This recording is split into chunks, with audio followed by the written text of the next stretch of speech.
It was one of those biting winter mornings that could pierce straight through your bones.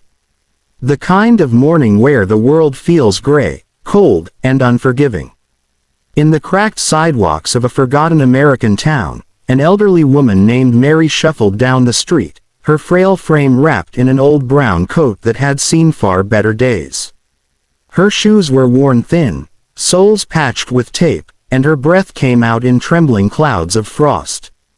The last $10 she had in the world were folded neatly in her pocket, the remains of her monthly pension after paying rent and buying a loaf of bread. $10, all that stood between her and total destitution. But she wasn't thinking about herself that morning. She was thinking about warmth, about hunger, and about the little stray cats behind the church who waited for her every day. She'd been feeding them for years, no matter how empty her pantry was. That was just who she was, a woman who gave, even when she had nothing left to give. As she turned the corner, she saw something that made her stop. A man lay slumped against his motorcycle on the roadside, steam rising from the broken engine. His leather jacket was torn, his jeans splattered with mud, and beside him, the heavy chrome beast of a Harley looked half dead. He had the unmistakable patch on his back, a flaming skull with wings, a Hell's Angel. His head was lowered, one hand clutching his arm.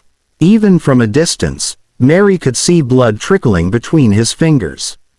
For a long moment, she stood frozen. People like him, bikers, had always frightened her a little. They looked rough, dangerous, untouchable.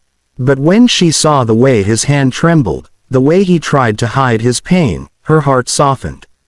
She looked around. Cars passed by, no one stopping. The world, as always, was too busy to notice another human being in trouble.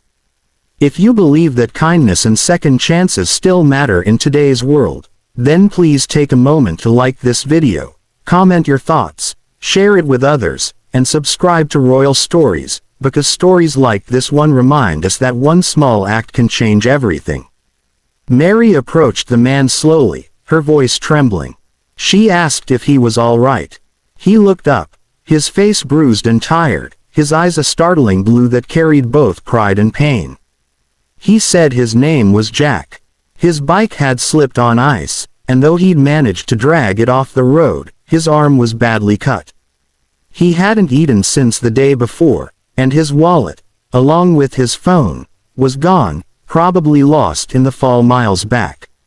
Mary didn't hesitate. She helped him to a nearby diner, the kind that smelled of coffee and old linoleum. She ordered him a hot meal, the best the $10 could buy, a plate of eggs, bacon, and toast. She didn't eat herself. She just sat across from him, hands clasped, watching as he devoured the food.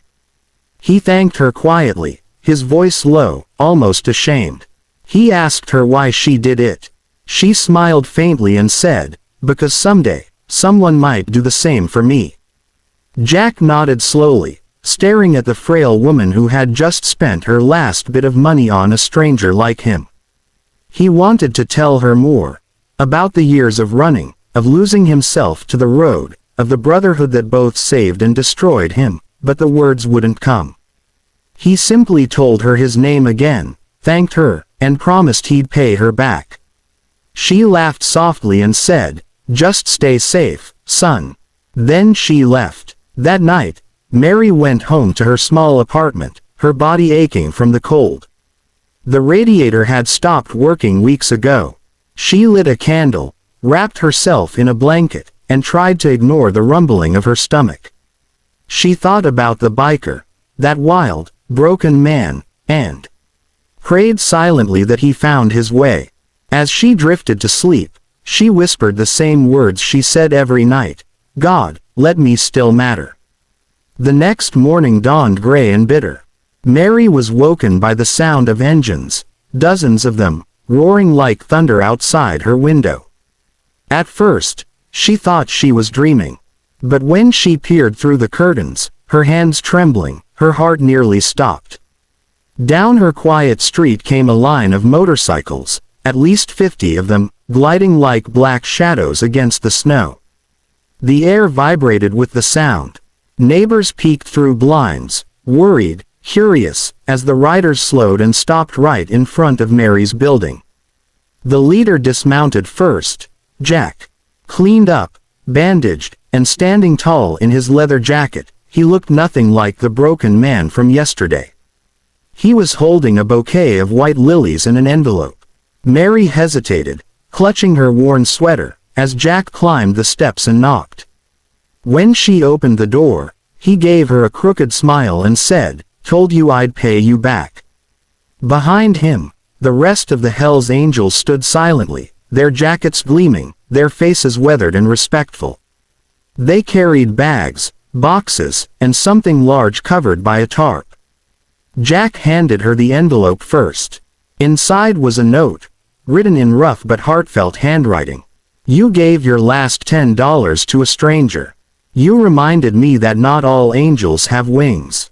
Some walk this earth with tired hands and kind hearts. We took up a collection. From now on, you don't have to worry about rent, food, or heat. You gave when no one else would, now it's our turn." Mary's eyes filled with tears as she looked out at the group of riders. Jack nodded to his men, and they pulled the tarp away.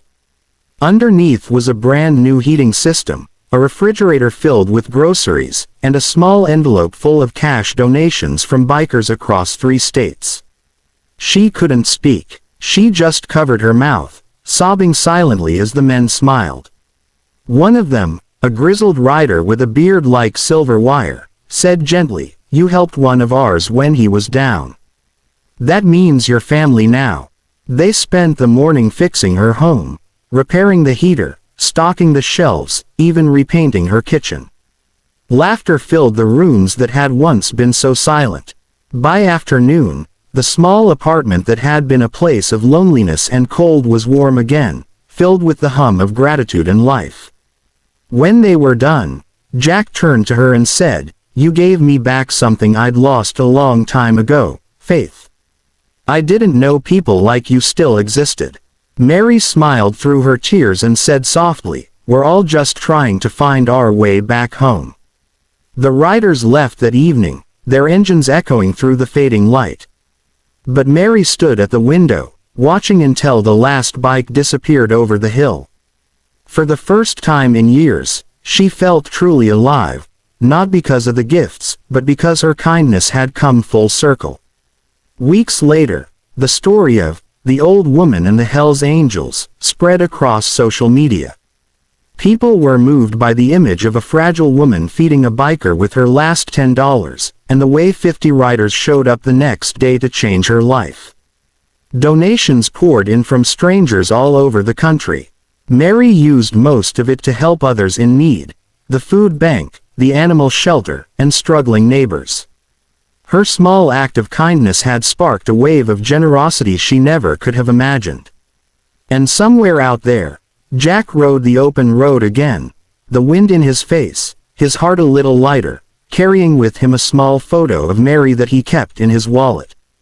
Whenever someone asked who she was, he'd smile and say, "That's an angel I met when I was at my lowest." So the next time you pass someone who looks lost, hungry, or broken, remember this story. Because sometimes, the smallest kindness can change a life forever, even your own. If this story touched your heart, please like, comment, share, and subscribe to Royal Stories. Your support helps us keep telling powerful true tales of hope, faith, and redemption.